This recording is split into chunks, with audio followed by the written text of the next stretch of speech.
Dr. Beena here.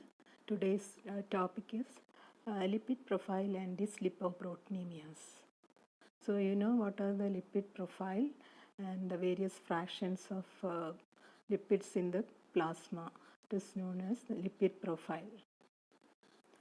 In the laboratory, when you estimate the lipid profile, the following fractions are estimated usually. That is total cholesterol, HDL cholesterol, LDL cholesterol, triglycerides, phospholipids, LDL is to HDL ratio, total cholesterol is to HDL ratio, ApoB is to ApoA ratio. These are the various fractions we are estimating in a laboratory when you are sending a sample for the plasma lipid profile. Okay. Now, plasma lipid profile is usually estimated in the fasting state until recently. But the fasting state means fasting of 12 to 14 hours. Several studies shows that a non-fasting lipid profile are excellent at predicting the cardiovascular disease. But despite of these, world guidelines still recommend the measuring lipid profile in the fasting state, that is including the American Heart Association Task Force. So recently there was some thought that non-fasting lipid profile is excellent in predicting the cardiovascular diseases, but still we are recommending the fasting lipid profile estimation. So in our lab and all, usually they will send the sample after 12 to 14 hours of fasting. Now these are the values of the plasma lipid profile. Total lipids 400 to 600 milligram per deciliter. Total cholesterol 140 to 200 milligram per deciliter. LDL, that is LDL 80 to 130 milligram per deciliter. HDL for male it is 30 to 60 milligram per deciliter. HDL for female 35 to 75 milligram per deciliter. And triacylglycerol 50 to 150 milligram per deciliter. Phospholipids 150 to 200 milligram per deciliter. And free fatty acids around 10 to 20 milligram per deciliter. The free fatty acids, though they are of minor fraction, are metabolically most dynamic fraction in the plasma lipids. You know, free fatty acids are mobilized and then it is undergo beta oxidation, produces lots of energy. So they are the, even though they are minor fraction, metabolically they are the dynamic fraction. Now, serum cholesterol level increases in various clinical conditions. You know, you have studied the cholesterol metabolism, so you know what are the clinical importance of cholesterol estimation.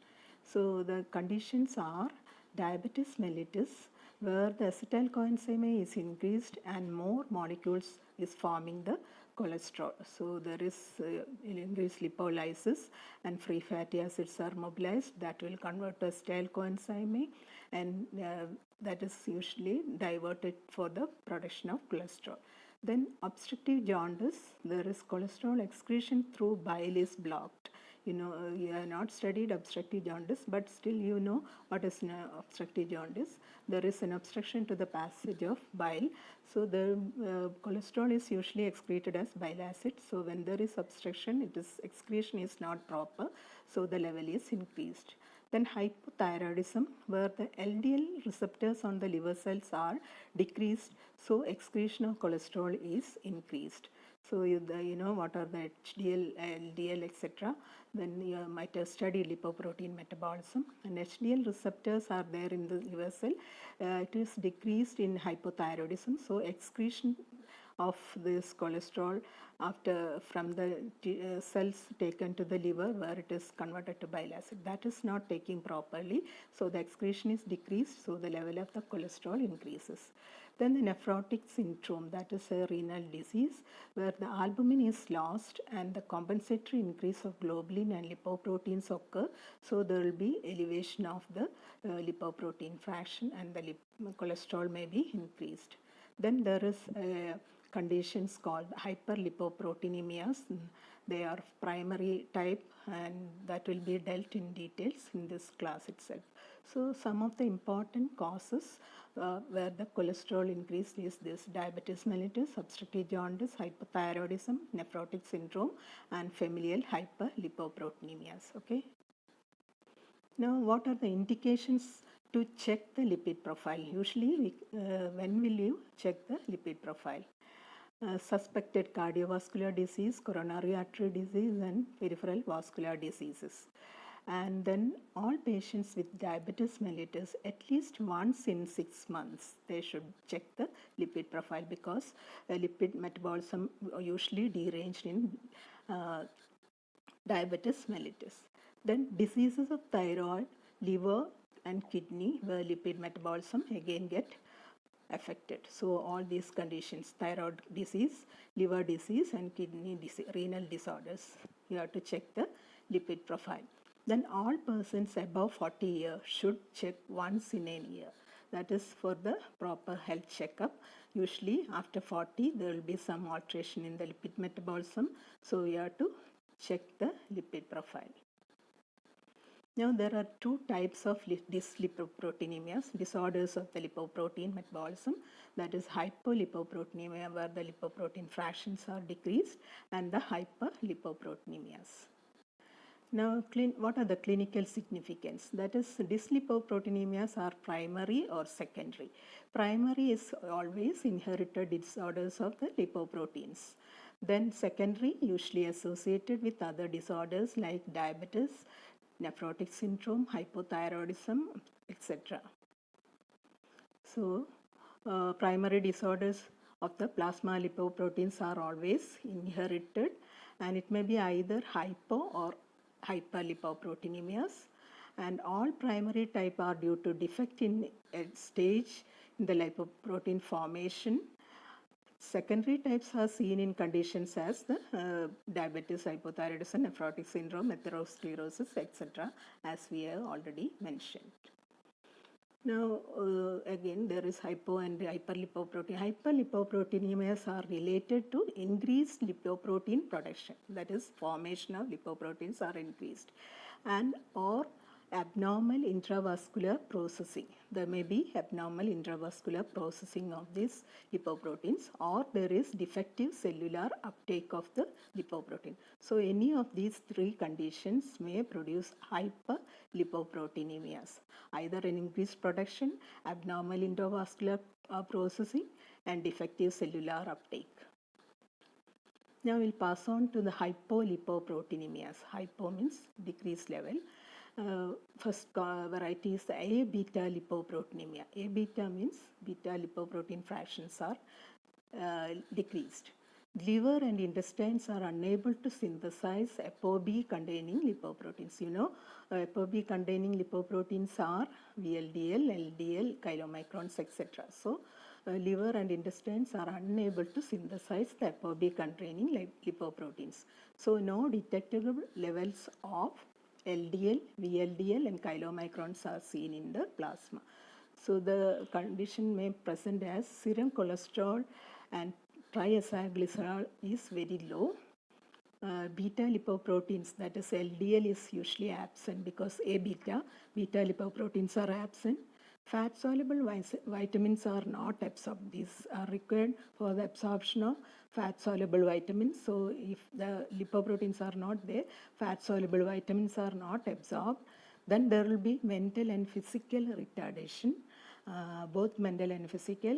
Then blindness, usually seen due to degenerative changes in the retina. So blindness may be there, and in the RBC, erythrocytes have a spiny projections that is typically seen, and it is known as acanthocytes.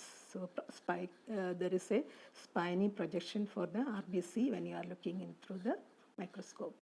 So these are the features of A beta hypolipoproteinemia. Second variety is the familial hypobeta lipoproteinemias. Familial hypobeta lipoproteinemias, where there is a decreased synthesis of ApoB due to the gene mutation of ApoB. So there is decreased production of ApoB. Then autosomal, it is an autosomal dominant disorder. ApoB, LDL is slightly lower, and then HDLs are normal. High density lipoprotein levels are normal, and serum cholesterol and triglycerides are decreased. Again here serum cholesterol and triglyceride is decreased. ApoB and LDL slightly lower. HDL levels are normal. So here the electrophoresis, when you have studied electrophoresis and you know how the plasma lipids are separated by an electrophoresis, various fractions, how they are separated. So electrophoresis, if you do the plasma lipoproteins, they will get a beta band is lacking there. And then clinical remarks, there is no risk for this condition. So as such, there is no risk, but there is a beta band lacking in the electrophoresis. Then third variety, familial hypo-alpha lipoproteinemias. The previous two was beta lipoproteinemias. The third one is the hypo-alpha lipoproteinemias. It is an inherited autosomal recessive trait and defect in the efflux of cholesterol from the cell and the reduction in the HDL level in the blood. So the main defect is efflux of cholesterol from the cell and the reduction of HDL in the blood. So cholesterol will be getting accumulated in the peripheral tissue. It is not taken through the blood as HDL and it is not reaching the liver for further excretion.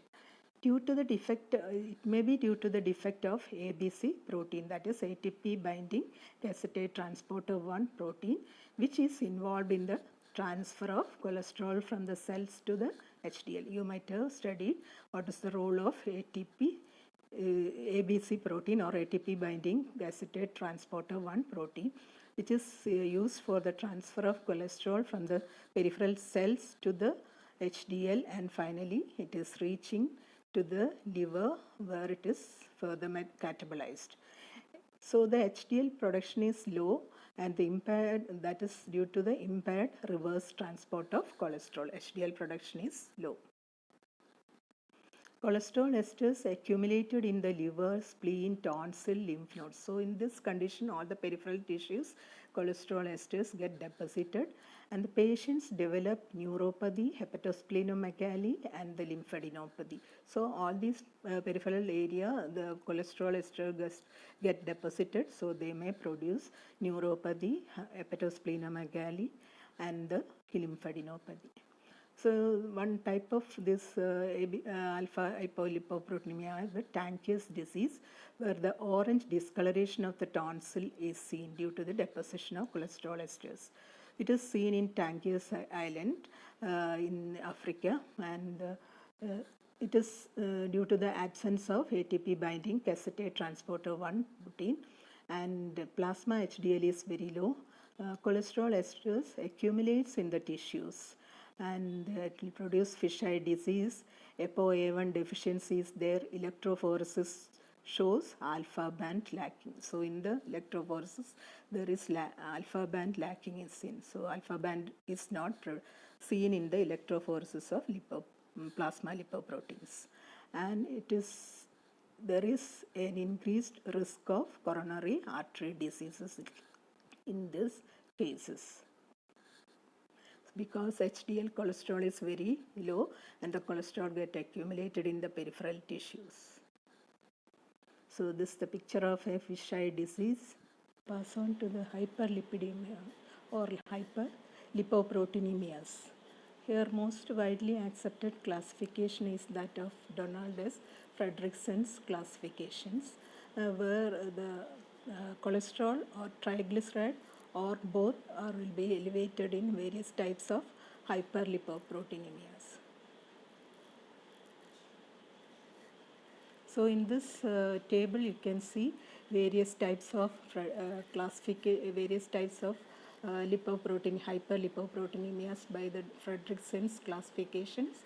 There is what are the lipoprotein fraction elevated, and the cholesterol and triglyceride.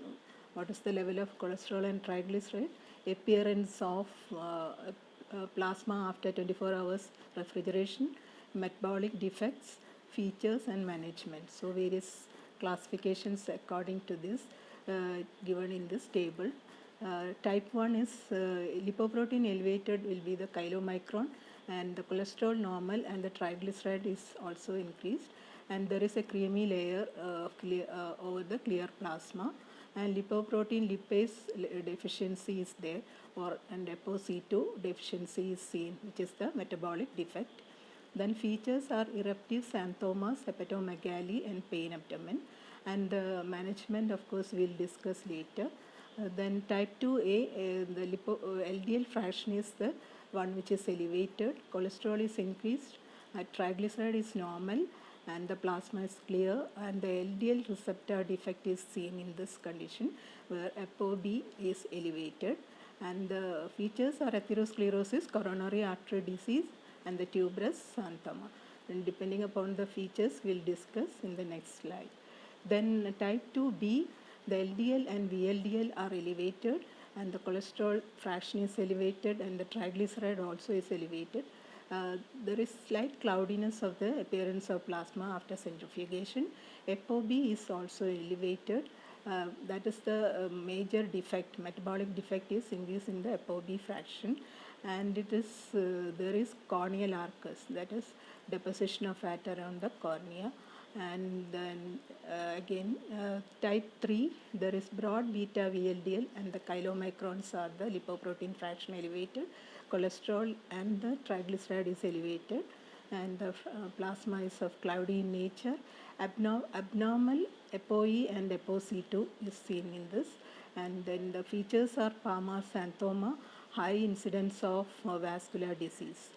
Then type 4, VLDL is the lipoprotein elevated, and cholesterol is elevated, but more of triacylglycerol, because VLDL is the fraction elevated, and it is cloudy and milky due to the overproduction of VLDL and ApoC2, then associated with diabetes, heart disease, obesity, etc.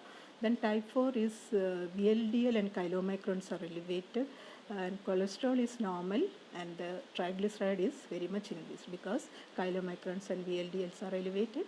There is creamy layer over the milky plasma, and secondary to other causes, and usually ischemic heart disease is the one. So in this table you can get an idea about how the classification occurs, and Fredrickson's classification is the widely accepted classification of the hyperlipoproteinemias.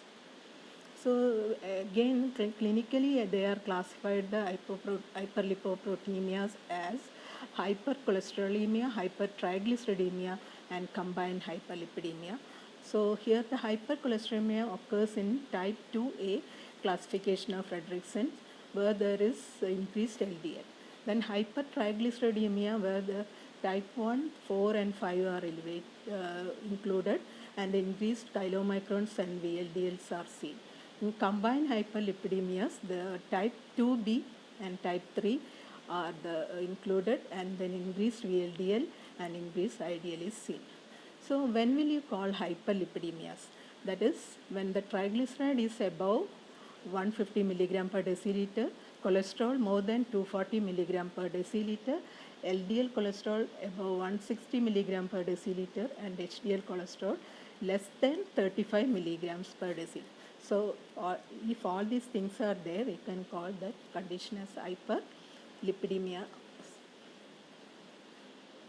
Now we can describe some of the important things in details.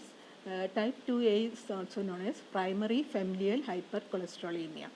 The causes are LDL receptor defect results in the LDL level, and there is elevation of LDL in the plasma. Due to the LDL receptor deficiency, defective binding of ApoB100 to the LDL receptor. So there is LDL receptor deficiency, defective binding of ApoB100 is the cause, and so the receptor cannot bind the LDL. So due to the defective internalization of receptor LDL complex is the main features occurs in this. So there will be LDL uptake is not taking place because defective binding of ApoB100 to the LDL receptors. So the clinical features are hypercholesterolemia, atherosclerosis, tuberous xanthoma, and coronary artery disease are the findings. Type 2b, hyperlipoproteinemia. There is excess production of ApoB. Increased level of both cholesterol and triacylglycerols are seen. VLDL and LDL are also elevated. In type 4, familial endogenous type, due to the overproduction of triacylglycerol in the liver, that is the main defect, and the elevation of VLDL in the plasma is seen. Cardiac disease is seen in the 4th decades of life, and it is seen mostly in the diabetes patients. Type 1 hyperchylomicronemia, due to the lipoprotein lipase deficiency. Here the deficiency is lipoprotein lipase seen in young individual. The chylomicron band is in plasma is characteristic finding. There is hepatomegaly, eruptive xanthoma, abdominal pain also seen. Post-heparin lipolytic activity also absent in this condition, and lipemia retinalis is seen due to the high triacylglycerol loaded blood flow. So lipemia retinalis also seen in this case. And less severe type seen in ApoC2 deficiency. Type 1 chylomicronemia, which is of less severe type, seen in ApoC2 deficiency also. Type 3 is also known as floating beta disease or broad beta disease. It's a rare type due to the increased LDL and IDL. Beta lipoprotein floats in ultracentrifugation. Broad beta band is seen in the electrophoresis. And there is Palmar xanthomas and vascular disease. Palmar xanthomas, deposition of lipids in the palmar aspect of hand. Then type 5 hyperlipoproteinemias, where the chylomicrons and VLDLs are increased. Hypertriglyceridemia is due to secondary causes like obesity, alcoholism, renal failure, and pancreatitis. So here chylomicrons and VLDLs are increased. So in this table also you can see all these various fractions and what are the metabolic defects and which is the fraction elevated, either triglyceride or cholesterol, that is Fredrickson, as per the Fredrickson's classification, type 1, type A, type 2b, type 3, type 4, etc. Then familial hyperalpha lipoproteinemia and hepatic lipase deficiency, familial LCAT deficiency, that is again included in the Fredrickson's classification, where the nascent discordal HDL is there, absence of LCAT. So the triglyceride will be normal and the cholesterol will be elevated. Then familial lipoprotein A excess, that is lipoprotein A is elevated. Accumulation of abnormal lipoprotein is the metabolic defect, where the triglyceride and the cholesterol is increased. So these are the Fredrickson's classification of hyperlipoproteinemia. So in simple, we can say the elevated lipoproteins and the which are the elevated lipids according to the Fredrickson's phenotype. The type 1 chylomicron, there the triglyceride is increased. Type 2A LDL and the cholesterol is increased. Type 2B LDL and VLDL, where the triglyceride and the cholesterol is increased. Type 3 VLDL and chylomicron remnants, where the triglyceride and the cholesterol is increased.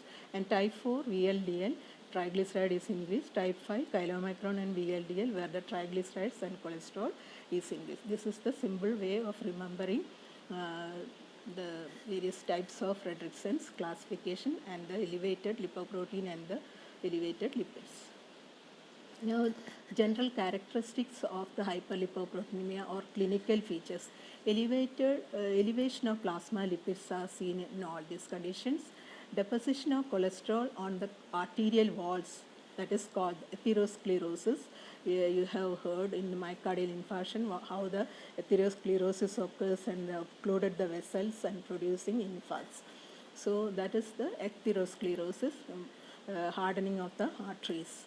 And thromboembolic episodes. So due to the atherosclerosis, thrombus will be formed, which will be lodged in various small vessels, producing ischemic heart disease or cardiovascular accidents. Then the deposition of lipids over the elbow and knees produces tuberous xanthomas. Deposition of lipids over the tendons produce tendinous xanthomas. Deposition of lipids in subcutaneous tissues producing xanthomas, and lipid deposits under the preorbital areas, that is called the xanthelasma, and the deposition of lipids around the cornea called the corneal arcus. So you can see in this picture, this is the tuberous xanthoma seen in the elbows and knees, and the xanthelasma, that is periorbital area fat deposition. This is the corneal arcus is seen in the around the cornea. So this picture you can see again the complications of hyperlipoproteinemia. Xanthoma site is periorbital, and there is atherosclerosis of the vessels. Then corneal arcus site around the cornea. Here you can see around the cornea. Then tendinous sites are extensor tendons of hands, feet, and Achilles tendon and patellar tendons. These are the important sites of tendinous xanthomas. So these are all due to the deposition of yellowish cholesterol-rich materials in the tendons. Now, what are the secondary hyperlipidemias? That is due to some other causes, not the primary. So that may be either diabetes, nephrotic syndrome, hypothyroidism, biliary obstruction, or the obstructive jaundice, pregnancy, alcoholism, and due to the oral contraceptive conception. So here you can see in diabetes, nephrotic syndrome, and hypothyroidism, both cholesterol and the triglycerides are elevated. But in obstructive jaundice, only cholesterol is increased, triglyceride is normal. In pregnancy, there is increase in triglyceride. In alcoholism, also there is increase in triglyceride. And due to oral contraceptive use, again there is increase in the triglyceride. So, while looking the lipid profile in various diseases, you can make out the differential diagnosis. In diabetes patients, if you are doing lipid profile, there will be increased level of both cholesterol and the triglyceride. Nephrotic syndrome also, there will be increased both cholesterol and triglyceride. Also in hypothyroidism. But in obstructive jaundice, the triglyceride may be normal, but the cholesterol will be elevated. So lab data you can analyze by knowing the secondary hyperlipidemias. So the causes for hyperlipidemia secondary type, there is you can see hypercholesterolemia in one side and hypertriglyceridemia in one side. Hypercholesterolemia, high fat diet, obstructive liver disease, nephrotic syndrome, hypothyroidism, and medications like corticosteroid, anabolic steroids, and progestins. Secondary hypotriglyceridemia, type 2 diabetes, obesity, hypothyroidism, alcohol use and medications, beta blocker, diuretics, and estrogens.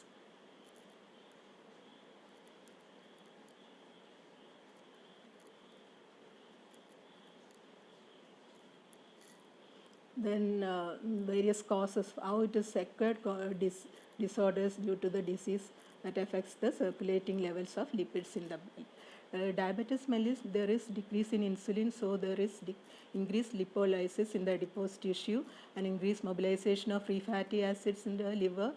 So there is increased acetyl coenzyme which may be diverted for the formation of cholesterol. Then free fatty acids again increase the VLDL, and so there will be increased TAG also. Liver disease, there is chronic liver disease.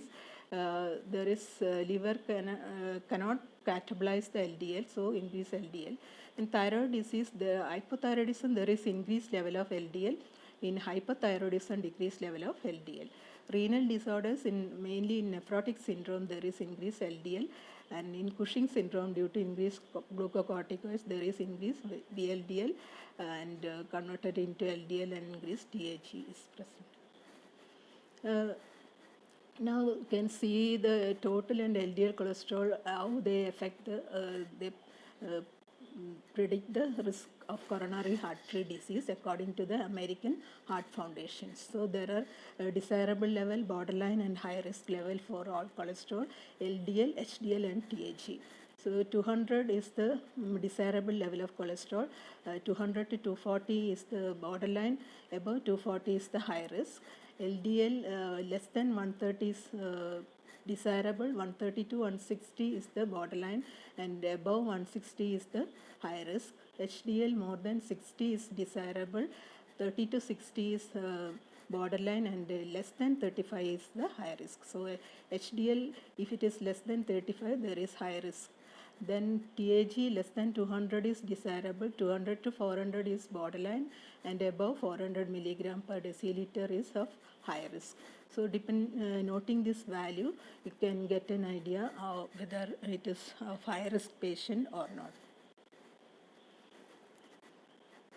Then you can see here the blood cholesterol recommended by American Heart Association, that is cholesterol less than 200, LDL less than 120, HDL more than 35. That is for the normal adult. Desirable level in the persons at risk. Some persons will be at risk because they may be having associated disease like diabetes, obesity and all. So in these patients, the level cholesterol should be less than 180, and the LDL cholesterol should be less than 100, and the HDL cholesterol should be above 45 milligrams per deciliter. LDL and HDL are rich in cholesterol, and LDL contains about 46 to 53% of cholesterol. Now, how will you manage the lipoprotein disorders? Mainly to control the cause. Diet restriction, that is accepted standard is that about 20% of the total calories should be from fat, out of which 1/3 from unsaturated fatty acid, 1/3 from monounsaturated fatty acid, and 1/3 from polyunsaturated fatty acid. Then lower levels of animal fat, increase the consumption of vegetable oils and PUFA, and diet with high fiber content. Then regular exercise, weight reduction, avoid smoking, abstain from alcohol. Then drug therapy, that is cholesterol lowering drugs. So there are so many drugs which can be used as a cholesterol lowering. That is HMG-CoA reductase inhibitor statins. Action is effective in reducing cholesterol level, reduces the incidence of coronary artery diseases. You know, it is a HMG-CoA reductase inhibitor. Atorvastatin, simvastatin, fluvastatin, pravastatin, etc. Then bile acid binding resins decrease the reabsorption of bile salts. Example, cholestyramine and cholestyramine. And Probicol is another drug. It increases the catabolism of LDL and prevents accumulation of LDL in the arterial walls. More cholesterol is converted into bile acid, and cholesterol level is decreased. The nicotinic acid is also used to inhibit the lipolysis, so VLDL is decreased. It decreases the cholesterol and serum lipoprotein A, and also increases the HDL. Then ezetimibe selectively inhibit cholesterol absorption from the mixed micelles by blocking the uptake of nematopic C1-like proteins. So it decreases the absorption of cholesterol. Then aspirin is another drug which prevents thrombus formation due to the antiplatelet activity. There are some more hypolipidemic drugs, that is fibrates, clofebrates and gemfibrozil, decreases the secretion of triglyceride and cholesterol containing lipoprotein VLDL by the liver. Hence, they decrease the triglyceride level in the blood. Then vitamins decrease the oxidation of LDL due to antioxidant activity. Examples are vitamin C, E, and beta carotene. So these are all the drugs which can use for the reduction of cholesterol level. So there are indications for the starting of statins. All patients with the confirmed cerebrovascular disease or coronary vascular disease as a prevention can be used. Patients with diabetes mellitus over 40 years, complications as retinopathy, nephropathy, microalbuminuria, and hypertension is there. Then total cholesterol more than 220 milligram and LDL more than 130 milligram. TC-HDL ratio more than 6, and family history of early coronary vascular disease. And the lifestyle modification does not have much effect on the reduction of cholesterol. If the lifestyle modifications like exercise and all, diet restriction will not decrease the, if it is not decreasing the cholesterol level, we can use the statins. So effect of drug therapy in various types of drug therapy and their effect.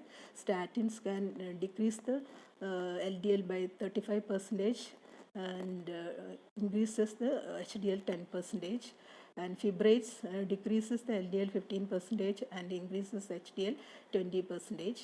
Niacin or nicotinic acid decrease the LDL by 20% and increase the HDL by 25%. Cholestyramine decrease the LDL by 20% and ezetimibe decrease the LDL by 20%. Now there are plant-derived products like fiber-containing fibers reduce the cholesterol. Legumes reduce cholesterol even on high-fat diet. Onion and garlic reduces cholesterol and triglyceride. Spices, flavonoids, and red wine are the natural antioxidant which can prevent oxidation of LDL, thus prevents the atherosclerosis and also can reduce the lipids. Then there is the therapeutic strategy.